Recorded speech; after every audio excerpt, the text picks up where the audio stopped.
दोस्तों नमस्कार, स्वागत है आप सभी का द न्यूज लॉन्चर के मंच पर। मैं हूं आपके साथ Aditi. Hot topic with Hemant Atri. Modi की डिग्री, या अब यूं कह ले कि विवादित डिग्री का मामला काफी समय से चल रहा है। मोदी की बीए डिग्री का खुलासा करने की मांग करने वाली आरटीआई पर दिल्ली हाईकोर्ट में सुनवाई हुई कल, और इसमें यह कह दिया गया दिल्ली यूनिवर्सिटी की ओर से कि हम इस पर जानकारी नहीं देंगे, इसे हम पब्लिक डोमेन में नहीं, मतलब सार्वजनिक नहीं कर सकते। ये जनहित याचिका के तौर पर हम इसे सामने नहीं रखेंगे। जबकि सोचने वाली बात यह है, वो वीडियो चलाइए, अमित शाह वाली वीडियो एक बार चला दीजिए कंट्रोल रूम। आज मैं इस प्रेस वार्ता के माध्यम से आप सबके सामने प्रधानमंत्री जी की बीए की और एमए की दोनों डिग्रियां सार्वजनिक करना चाहता हूं। करेंगे दोनों डिग्रियां सार्वजनिक करना चाहता हूं, और ये दोनों डिग्रियों की प्रति भी आपको उपलब्ध करा दी जाएगी। हाँ, कंट्रोल रूम, अब हेमंत सर को जोड़ लीजिए हमारे साथ। चलिए सर, स्वागत है आपका। 8 साल पुरानी वीडियो तो पब्लिक डोमेन में ऑलरेडी है, वेबसाइट पर है। भारतीय जनता पार्टी ने ट्वीट कर रखा है। अमित शाह ने, अरुण जेटली जी ने उसको बहुत अच्छे से दिखाया था 8 साल पहले। अब इसे सार्वजनिक करने में क्या दिक्कत है? सार्वजनिक तो हो रखा है, कैसे आरटीआई के बाहर, राइट टू इंफॉर्मेशन के बाहर हो सकता है? अदिति जी नमस्कार, आप सबको, आपको सारे दर्शक साथियों को। देखिए, ये एक अपने आप में एक बड़ा क्यूरियस केस है। जिस चीज को पार्टी के तत्कालीन अध्यक्ष माननीय अमित शाह जी और तत्कालीन वित्त मंत्री Arun Jaitley ji party headquarter, BJP party के हेडक्वार्टर में पब्लिक डोमेन में भरी प्रेस कॉन्फ्रेंस में मीडिया को बांट चुके हैं, उसको अगर कोई व्यक्ति आरटीआई में दिल्ली यूनिवर्सिटी से लेना चाहे तो उसको मना करने के लिए देश का सबसे टॉप लॉ ऑफिसर यानी कि सॉलिसिटर जनरल तुषार मेहता जी उसको आर्ग्यू करने पहुंच जाते हैं दिल्ली हाईकोर्ट में। केवल कल्पना करिए आप इस घटना की। अगर वो डिग्री जो कि वह दिखाई गई थी उसमें कोई परेशानी जब आपको मीडिया को बांटने में नहीं है, तो आम आदमी को बांटने में क्या परेशानी? पहला सवाल तो ये। नंबर 2, जब आप चुनाव में लड़ने जाते हैं तो आप नामांकन फाइल करते हैं। उस नामांकन के अंदर क्या चीजें होती है? आपको अपनी एजुकेशनल क्वालिफिकेशंस दिखाना मैंडेटरी है, आवश्यक है वो, नंबर 1। नंबर 2, आपको अपने एसेट्स दिखाने जरूरी होते हैं। और नंबर 3, आपको अपने क्रिमिनल केसेस जो आपके अगेंस्ट है उन सारों का विवरण देना पड़ता है, यदि कोई है या नहीं। अब इस मामले में सवाल यह है कि जब पार्टी के तत्कालीन अध्यक्ष, तत्कालीन वित्त मंत्री सारे के सारे इस डिग्री को सार्वजनिक कर चुके हैं, तो दिल्ली यूनिवर्सिटी इस डिग्री को इंस्पेक्शन कराने में क्यों मना कर रही है? और उसकी डिफेंस करने के लिए, दिल्ली यूनिवर्सिटी की तरफ से आर्ग्यू करने के लिए देश के सॉलिसिटर जनरल तुषार मेहता कैसे पहुंच गए? ये अपने आप में क्यूरियोसिटी है। और जब जितना आप किसी चीज को मना करेंगी ना, उतनी ही लोगों की उसमें रुचि ज्यादा बढ़ेगी। अगर मैं प्रधानमंत्री जी की जगह होता तो मैं अपनी डिग्री को अपनी वेबसाइट पर डाल देता पब्लिक डोमेन में। जब आप उसको पब्लिकली प्रेस कॉन्फ्रेंस में बांट सकते हैं तो आपको वेबसाइट पर डालने में क्या दिक्कत है? लेकिन ये बीजेपी का एक पता नहीं किस मानसिकता के तहत वो ये लोग काम करते हैं। और अगर आप इसका विवरण सुनेंगी तो हैरान रह जाएंगे। ये दर्शकों को बताना जरूरी है बहुत ज्यादा। 9 मई 2016 को वो डिग्री सार्वजनिक की गई थी बीजेपी के हेडक्वार्टर में। उसमें डिग्री दिखाई गई कि बीए की डिग्री प्रधानमंत्री जी ने 1978 में की दिल्ली यूनिवर्सिटी से, और एमए की डिग्री उन्होंने गुजरात से की, राजनीति शास्त्र से, मार्च 1983 के अंदर। ठीक, इलेक्शन एफिडेविट में ये मेंशन होता है जैसे मैंने बताया। अब दिल्ली यूनिवर्सिटी में किसी ने आरटीआई लगाई कि साहब हमें ये डिग्री दे दीजिए, उन्होंने मना कर दिया। तो central information commission, chief information commissioner जो तत्कालीन थे, उन्होंने 21 दिसंबर 2016 को एक ऑर्डर किया, और उसमें उन्होंने कहा कि जो एप्लीकेंट है वो 1978 में जो एग्जाम दिया था जिन लोगों ने दिल्ली यूनिवर्सिटी में, उनके जो रिकॉर्ड्स हैं उनको इंस्पेक्ट कर सकता है जाके। ये सीआईसी का ऑर्डर था। सरकार ने, दिल्ली यूनिवर्सिटी ने उस डिग्री को देने की बजाय वो हाई कोर्ट के अंदर चले गए कि हम तो नहीं कराएंगे इस इंस्पेक्शन को। अगर कोई दाल में काला नहीं है तो आपको क्या परेशानी थी? छोड़ दीजिए, हम मेरिट में जा ही नहीं रहे, हम केवल उसके बाद जाएंगे जो फैक्ट्स हमारे सामने है। दिल्ली यूनिवर्सिटी दिल्ली हाईकोर्ट के अंदर चली गई, और हाईकोर्ट ने 23 जनवरी 2017 को इस पे स्टे कर दिया, यानी कि इंस्पेक्शन नहीं कराएंगे। और अब जब दिल्ली हाईकोर्ट में इसकी हियरिंग हुई तो जो जस्टिस सचिन दत्ता, कल उनकी कोर्ट के अंदर सॉलिसिटर जनरल साहब कहते हैं जाकर के, something of interest to public, कोई ऐसी चीज जिसमें पब्लिक का इंटरेस्ट है, and public interest is not the same, वो जनहित सेम नहीं है। तो अगर वो नहीं है तो वो बाकी क्या चीज है? तो उन्होंने एक और बात कही फिर अपने आर्गुमेंट में, no one can demand details out of curiosity. कोई भी आदमी क्यूरियोसिटी से किसी की डिटेल्स नहीं मांग सकता। जब आप आरटीआई कोई भी फाइल करते हैं तो किस लिए करते हैं? क्यूरियोसिटी से ही करते हैं ना। अगर आपकी क्यूरियोसिटी ही नहीं होगी तो आप क्यों आरटीआई फाइल करेंगे? और दूसरी बात, वो देश के प्रधानमंत्री हैं, उनकी डिग्री पर पब्लिक अगर जानना चाहे, आम पब्लिक देखना चाहते हैं, जानना चाहते हैं, तो इसमें दिक्कत कहां है? कैसे ये पब्लिक इंटरेस्ट नहीं है? एग्जैक्टली मैं वही बात कह रहा हूं कि जो चीज आप खुद अपने हाथों से पब्लिक डोमेन में ला चुके हैं, मीडिया को बांट चुके हैं, यूट्यूब पर सारा है, आपने अभी दिखाया, वो सारी मैंने भी वहीं से ली है। अब बीजेपी के ऑफिशियल हैंडल से ये डिग्री ट्वीट कर रखी है, आप चाहे तो उसको दिखाइए, वो ट्वीट दिखाइए एक बार, कंट्रोल रूम ट्वीट दिखाइए। ये है ट्वीट, ये देखिए, बताइए। जब आप BA from Delhi university, MA from Gujarat university, जी हटाइए, हटा दीजिए। तो आप कल्पना कीजिए कि इसको आप क्या कहेंगे? आप एक जो नॉन इशू है उसको इशू कौन बना रहा है और कौन बनवा रहा है? कहीं दाल में काला है, आप ही क्रिएट कर रहे हैं सस्पिक्शन। नहीं तो आपने जब मीडिया को बांटी, आम जनता को भी लेने दीजिए। दिल्ली यूनिवर्सिटी से मांग लेंगे तो क्या फर्क पड़ जाएगा, या फिर गुजरात यूनिवर्सिटी से मांग लेंगे तो क्या फर्क पड़ जाएगा? आपको ध्यान होगा पीछे गुजरात यूनिवर्सिटी में किसी ने मांगी थी, तब वो व्यक्ति सालों से धक्के खा रहा है, उसको भी आज तक वहां से यूनिवर्सिटी ने डिग्री नहीं दी। तो संशय क्रिएट जो काम है वो यूनिवर्सिटीज कर रही है। वो क्यों कर रही है, ये कारण वो बेहतर जाने। और दर्शक साथियों के लिए एक और बड़ी इंपॉर्टेंट बात अदिति जी बताना जरूरी है। हमारे देश के रिप्रेजेंटेशन ऑफ पीपल एक्ट के अंदर किसी भी विधायक या सांसद का पढ़ा लिखा होना कतई जरूरी नहीं है। कोई अनपढ़ व्यक्ति भी प्रधानमंत्री बन सकता है, अनपढ़ व्यक्ति विधायक बन सकता है, सांसद बन सकता है, कहीं मैंडेटेड नहीं है। तो फिर भी डिग्री दिखाने में क्या परेशानी है जब आपने खुद डोमेन में डाली? Number 2, anybody can become MLA या एमपी बनने के लिए कोई एजुकेशनल क्वालिफिकेशन मैंडेटरी नहीं है, ये भी आपके नोटिस में डाल दूंगा। दूसरा, बहुत सारे जो राज्य हैं उनके अंदर जब अगर पंचायत का चुनाव लड़ते हैं आप, तो उसमें 10वीं पास होना जरूरी है, लेकिन एमएलए और एमपी के लिए पास होना जरूरी नहीं है। ये भी अपने आप में एक रोचक डाइकोटमी है। लेकिन इस मसले में मेरा केवल ये कहना है कि दिल्ली यूनिवर्सिटी को जो चीज भारतीय जनता पार्टी, देश के पार्टी के अध्यक्ष, भाजपा के तत्कालीन वित्त मंत्री सब कुछ पब्लिक डोमेन में डाल चुके हैं, उनके ट्विटर हैंडल पर पब्लिक डोमेन में है, तो उस यूनिवर्सिटी को वो डिग्री देने में क्या परेशानी है, या इंस्पेक्शन में क्या परेशानी है, या गुजरात यूनिवर्सिटी को क्या परेशानी है? सवाल सर, जैसे आपने भी बताया कि देश का सबसे बड़ा वकील जो है, सॉलिसिटर जनरल जो है तुषार मेहता, उन्हें इस केस में उतार दिया गया है। वजह क्या है? क्या छिपाना चाहती है सरकार या यूनिवर्सिटी पर प्रेशर है? जाहिर सी बात है, ये यूनिवर्सिटी की ओर से तो ये फैसला नहीं लिया गया है, ऊपर से दबाव है, तभी जाकर के ये बयान उन्हें देना पड़ गया। और सॉलिसिटर जनरल को इस मैटर में लेकर के आना, मामलों की कमी पड़ी है क्या? देश के सबसे बड़े सरकारी वकील हैं, वो सरकार को रिप्रेजेंट करते हैं हर मामले में। तो इसका मतलब ये हुआ कि जो व्यक्ति सरकारी वकील है, देश का सबसे बड़ा सॉलिसिटर जनरल, वो दिल्ली यूनिवर्सिटी को रिप्रेजेंट कर रहा है, तो कहीं ना कहीं सरकार की इच्छा से ही कर रहा है ना। व्यक्तिगत तौर पर तो वो पेश नहीं हो सकते दिल्ली यूनिवर्सिटी की तरफ से। तो ये अपने आप में बड़ा रोचक है और इसी से संशय क्रिएट होता है। इसीलिए लोग आरटीआई की एप्लीकेशन में बार बार जाते हैं। मेरा केवल एक साधारण चीज आपसे है कि अगर इसमें कोई दिक्कत जब आपको दिखाने में नहीं थी, बांटने में नहीं थी मीडिया को, तो प्रधानमंत्री जी की वेबसाइट पे क्यों नहीं डाल देते? बात ही खत्म हो जाएगी। और ये हमारे चुनाव कानून में भी कहीं ना कहीं अदिति जी परेशानी है। जब मैंने इसको देखा कि बहुत सारे जो प्रदेश के कोई स्पीकर है, कोई मंत्री है, कोई कुछ है, लोग उनकी आरटीआई लगाते हैं और वो क्या पूछते हैं कि साहब हमें डिग्री दीजिए। तो कानून में कमी क्या है कि कानून में जब आप नॉमिनेशन फॉर्म भरते हैं तो केवल आप मेंशन कर देते हैं कि मेरी क्वालिफिकेशन ये है।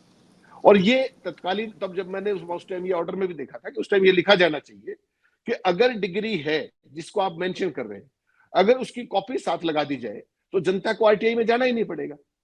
जनता सिंपली, आपके जो नॉमिनेशन फॉर्म है वो सारे के सारे ऑनलाइन है, अगर वो डिग्री अटैच होगी तो वो नेचुरली वो अपने आप उसको डाउनलोड करके, और बार बार उनको ना तो इंफॉर्मेशन कमिश्नर में धक्के खाना पड़ेगा, ना उसके एसपीआईओ के पास जाना पड़ेगा, ना हाई कोर्ट्स में जाना पड़ेगा, सारे का सारा काम खुद ही हो जाएगा।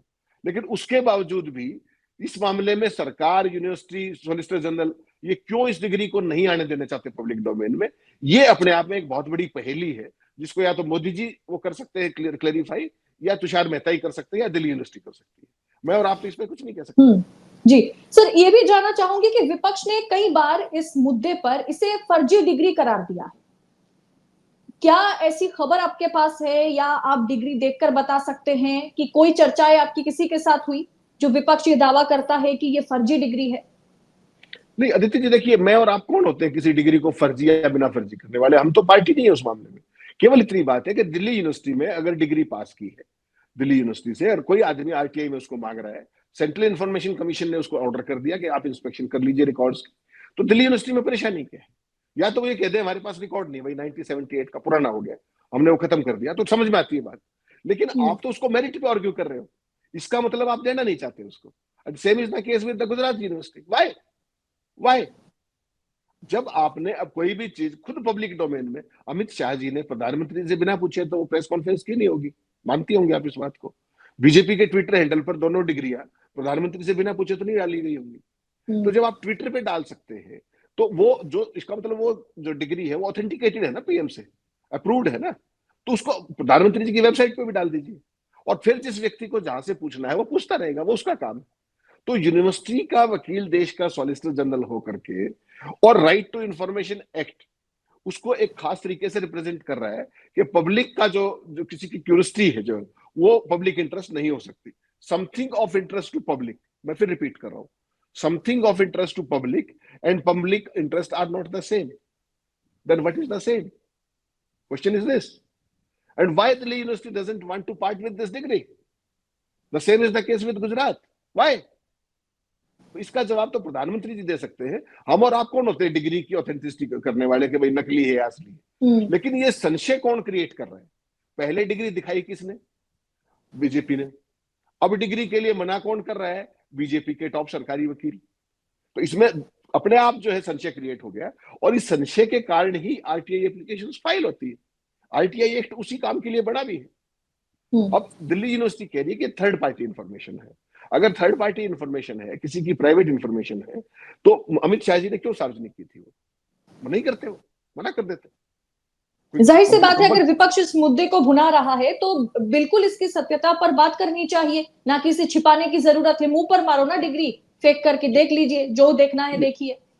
सर, सवाल मैं ये भी करना चाहूंगी कि ये जो आरटीआई है, अब धीरे धीरे हम देख रहे हैं कि सरकार बहुत ही बढ़ चढ़ के बोलती है कि या तो आरटीआई के पास आजकल इंफॉर्मेशन नहीं होता, या फिर कह दिया जाता है कि नहीं, ये आरटीआई के अंडर नहीं है।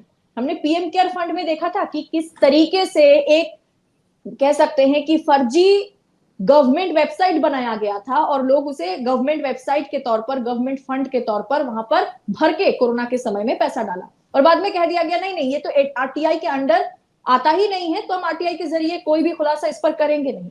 तो आरटीआई की अब जरूरत कहाँ है? धीरे धीरे देखिए, करेगी। हिंदुस्तान का जो सबसे क्रांतिकारी कानून जो मैं मानता हूं आजादी के बाद, अगर पारदर्शिता और जवाबदेही के हिसाब से देखें, तो दुनिया का सबसे ताकतवर अगर कोई कानून बना था तो हिंदुस्तान में बना था, सूचना का अधिकार कानून 2005 में। और वो लंबे संघर्ष के बाद तमाम एक्टिविस्टों ने उसके लिए संघर्ष किया था, आपको ध्यान होगा। उस कानून के तहत बहुत सारे घोटाले, जो यूपीए की सरकार सत्ता से बाहर हुई, अगर आप उसका एक सिंगल लार्जेस्ट कारण मानेंगी तो वो आरटीआई थी। उसके अंदर तमाम तरह के डॉक्यूमेंट सब मंगा करके, और यही केजरीवाल साहब और तमाम एक्टिविस्ट जिन लोगों ने यूपीए सरकार को घेरा, और उसके कारण उनको सत्ता गंवानी पड़ी। मोदी सरकार ने उससे सबक ले लिया। दुनिया का सबसे पावरफुल वेपन था हिंदुस्तान का आरटीआई एक्ट। मैं बताऊं आपको, 30 दिन के अंदर आपको इंफॉर्मेशन देनी पड़ेगी जो आपने मांगी है, और अगर आप नहीं देंगे, एसपीआईओ नहीं देगा, एससीपीआईओ नहीं देगा, तो इंफॉर्मेशन कमीशन 25,000 रुपए तक का जुर्माना और एडमिनिस्ट्रेटिव एक्शन ले सकता था। इतना ताकतवर, टाइम बाउंड सब कुछ था। लेकिन अदिति जी, आपको जानकर हैरानी होगी, इस सरकार ने सबसे पहले आते ही उस कानून को बोथरा किया, उस कानून को वीक कर दिया, और बड़ा स्ट्रेटेजिक ढंग से किया।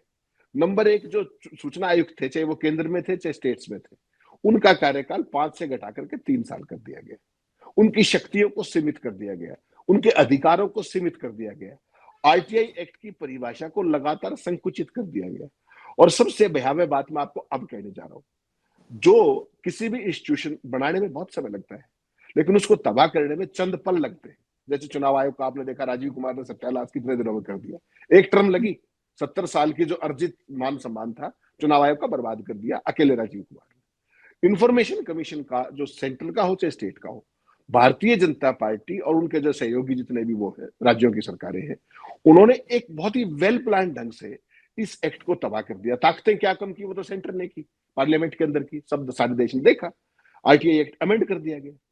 उसके बाद क्या किया कि आप इस एक्ट को बोथरा करने के लिए जो इंटरेस्टिंग काम किया गया वो ये किया गया कि या तो आप इंफॉर्मेशन कमिश्नर्स की नियुक्ति मत करो, चाहे वो सेंटर की बात हो चाहे स्टेट्स की बात हो। अभी आपने देखा थोड़े दिन पहले जस्टिस सूर्यकांत ने ऑर्डर किया कि फटाफट इनकी अपॉइंटमेंट्स कीजिए जो भी वैकेंसी। तो आज सेंटर के अंदर जो सेंट्रल इंफॉर्मेशन कमीशन है उसमें हजारों हजार आरटीआई एप्लीकेशन पेंडिंग है। वो मांग क्या रहे हैं? केवल सूचना। जन आपके कानून के तहत तो आप दे दीजिए, नहीं है तो मत दीजिए। वो पेंडेंसी क्यों हुई? क्योंकि इन्होंने कमिश्नर लगाने ही बंद कर दिए।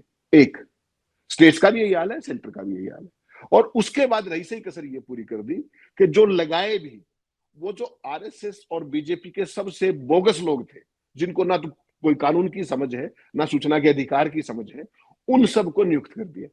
तो किसी संस्थान को बर्बाद कैसे किया जाता है? या तो उसमें नियुक्तियां मत करो, और या नियुक्ति करो तो इनकम्पिटेंट लोगों की कर दो।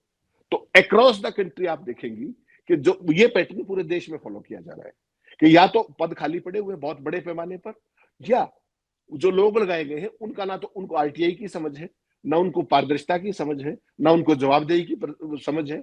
और जिस कानून को हाथ में लेकर के आम आदमी बड़े बड़े आईएएस अधिकारियों की, आईपीएस अधिकारियों की, पूरे सिस्टम की जवाबदेही तय करता था और आंखों में आंख डाल करके, आज वो लोग धक्के खा रहे हैं सड़कों के ऊपर। उनकी आरटीआई का कोई जवाब ही नहीं देता है, ना नीचे और ना कमीशन को परवाह। मैं हरियाणा के आपको आरटीआई कमीशन जो सूचना अधिकार कानून है, इसके अंदर लोग मुझे बताते हैं कि 8 से 10 महीने की तारीख मिलती है। अगर आज आप अपील डालें तो आपकी तारीख 8-10 महीने की आएगी, 7 महीने की आएगी। तो फिर आपको उस सूचना का करेंगे क्या? कोई भी सूचना जो आप मांगते हैं उसकी कोई रेलेवेंस है ना, तभी आप मांग रहे हैं। और उसको अगर पहले तो एसपीआईओ ने नहीं दिया, उसके बाद कमीशन आपको 8-8 महीने का समय दे रहा है, तो इसका मतलब जो राइट टू इंफॉर्मेशन एक्ट था वो तो हरासमेंट एक्ट हो गया ना। तो उसको आपने खत्म भी नहीं किया और उसको तबाह भी कर दिया। तो जनता के हाथ का जो सबसे ताकतवर टूल था, केंद्र सरकार हो या राज्य सरकार हो या कोई भी सरकारी संस्था हो, उसको चेक करने का, उसकी अकाउंटेबिलिटी चेक करने का, उसकी ट्रांसपेरेंसी चेक करने का। और जो आपने कहा वो तो स्वतंत्र भारत के इतिहास का बड़ा इंटरेस्टिंग रोचक किस्सा है। जिस ट्रस्ट का प्रधानमंत्री चेयरमैन हो एक्स ऑफिशियो, जिस ट्रस्ट में अमित शाह जी हो, जिसमें by virtue of his post ex officio Rajnath Singh ji हो, और सरकार कहती है कि ये तो पब्लिक अथॉरिटी नहीं है, इसकी सूचना तो दी ही नहीं जा सकती। तो प्रधानमंत्री कभी भी कोई प्राइवेट व्यक्ति नहीं होता। प्रधानमंत्री is by virtue of his capacity as PM. जिस चीज को वो हेड कर रहे हैं वो आरटीआई के दायरे से बाहर कैसे हो सकती है, अनलेस एंड अनटिल वो देश की सुरक्षा का मामला हो या वो देश के राजनीतिक संबंध दूसरे देशों के साथ, जो आरटीआई में प्रोहिबिटेड है। इसके अलावा तो कोई इंफॉर्मेशन प्रोहिबिटेड है ही नहीं। तो उस सारे में आप देखिए कि प्रधानमंत्री की डिग्री तो एक बहुत छोटा हिस्सा है। प्रधानमंत्री की डिग्री को मना करके आप एक बहुत ही खराब उदाहरण सेट करना चाह रहे हैं। दिल्ली यूनिवर्सिटी भी कर रही है ये काम, गुजरात यूनिवर्सिटी भी कर रही है, हालांकि दोनों ही केस सब जुडिस थे। लेकिन जो डिग्री प्रधानमंत्री की तरफ से खुद सार्वजनिक कर दी गई, उसको इन यूनिवर्सिटीज को देने में क्या समस्या है? सवाल तो ये है ना। और प्रधानमंत्री को अपनी वेबसाइट पर डालने में क्या समस्या है? जी। तो ये मूल सवाल है जिससे संशय पैदा होता है, और संशय ही आरटीआई की मूल में होता है जब आप आरटीआई फाइल करते हैं। ये यूनिवर्सिटी की कौन सी बॉडी होती है जो ये तय करती है कि क्या चीज हम सार्वजनिक करें या ना करें, या ये बात सेंटर करके देती है कि तुम्हें करना क्या है और क्या नहीं करना है? नहीं, या कोई इंडिविजुअल बॉडी है इसमें? अदिति जी, सब कुछ कानून में लिखा हुआ है, राइट टू इंफॉर्मेशन एक्ट में। उसमें एक्ट को भी डिफाइन किया गया है, सारे सेक्शंस दिए गए हैं। उसमें कौन कौन सी इंफॉर्मेशन दी जानी है वो भी मेंशन्ड है, कौन कौन सी जो इंफॉर्मेशन है वो नहीं दी जानी है वो सेक्शन 8 में कंप्लीटली मेंशन्ड है। तो या तो आप मना कीजिए, आप तो उसको दिखा नहीं रहे, उधर से प्रधानमंत्री उसको सार्वजनिक करवा रहे हैं। अब किसको सच माने? तभी तो संशय क्रिएट हुआ। और जो ये फैसला आपने कहा कि ये कौन करता है, ये हर एक यूनिवर्सिटी के अंदर, हर एक डिपार्टमेंट के अंदर पीआईओज होते हैं। अगर वो स्टेट का डिपार्टमेंट है उसको पब्लिक इंफॉर्मेशन ऑफिसर्स बोलते हैं, जन सूचना अधिकारी। अगर स्टेट का है तो एसपीआईओ, सेंटर का है तो सीपीआईओ। तो यूनिवर्सिटी जैसी है उसके हिसाब से वो पीआईओज डिसाइड करते हैं कि ये इंफॉर्मेशन देनी है या नहीं देनी है। अगर कोई, आपने मान लीजिए एप्लीकेशन फाइल की, आप उससे सहमत नहीं हुए पीआईओ से, तो आप फर्स्ट अपील में जा सकते हैं। वो फर्स्ट अपेलाइट अथॉरिटी उसी डिपार्टमेंट की, उसी यूनिवर्सिटी का सीनियर अधिकारी होता है, और आप उसके फैसले से भी सहमत नहीं है तो फाइनल अपील में आप स्टेट या सेंट्रल इंफॉर्मेशन कमीशन में जा सकते हैं। ये है आरटीआई का पूरे का पूरा। तो जब सेंट्रल इंफॉर्मेशन कमीशन कह रहा है कि 1978 में जिन लोगों ने बीए की डिग्री की थी उनका रिकॉर्ड इंस्पेक्शन करा दीजिए, तो दिल्ली यूनिवर्सिटी को क्या परेशानी थी, बता दीजिए आप। और खासतौर पर उस सूरत में जब देश के भाजपा के अध्यक्ष खुद उस डिग्री को सार्वजनिक कर रहे हो, तो संशय किसने क्रिएट किया? आवेदक ने तो ठीक है अप्लाई किया कि भाई जब वो सार्वजनिक कर रहे तो आप भी दिखा दीजिए। ना दिल्ली यूनिवर्सिटी दे रही है ग्रेजुएशन की डिग्री, ना पंजाब वो अपने गुजरात यूनिवर्सिटी दे रही है, तो संशय तो खुद ही क्रिएट हो जाएगा। तो इसको क्या कहेंगे आप? एक डिग्री को लेने के लिए वो व्यक्ति जिसने अप्लाई किया है वो 9 साल से धक्के खा रहा है आरटीआई एक्ट के होते हुए। इसका मतलब आरआईपी आरटीआई एक्ट, विनम्र श्रद्धांजलि उसको, इसका तो यही मतलब होगा। यानी जिस मुद्दे को आप जितना छुपाना चाहेंगे, लोगों की क्यूरियोसिटी जो है उसमें और बढ़ती चली जाएगी। एग्जैक्टली। और संदेह पैदा होगा। बहुत बहुत शुक्रिया सर, द न्यूज लॉन्चर के मंच पर हमारे साथ जुड़ने के लिए। तो आज के इस एपिसोड पर आपकी राय क्या है? कमेंट कर अपनी राय हमारे साथ शेयर जरूर कीजिएगा, और ऐसी तमाम खबरों को पड़ताल के साथ पाने के लिए, एनालिसिस के साथ पाने के लिए आजाद पत्रकारिता को, द न्यूज लॉन्चर को सब्सक्राइब जरूर करें और हमारे साथ बने रहें। बहुत बहुत शुक्रिया आप सभी का।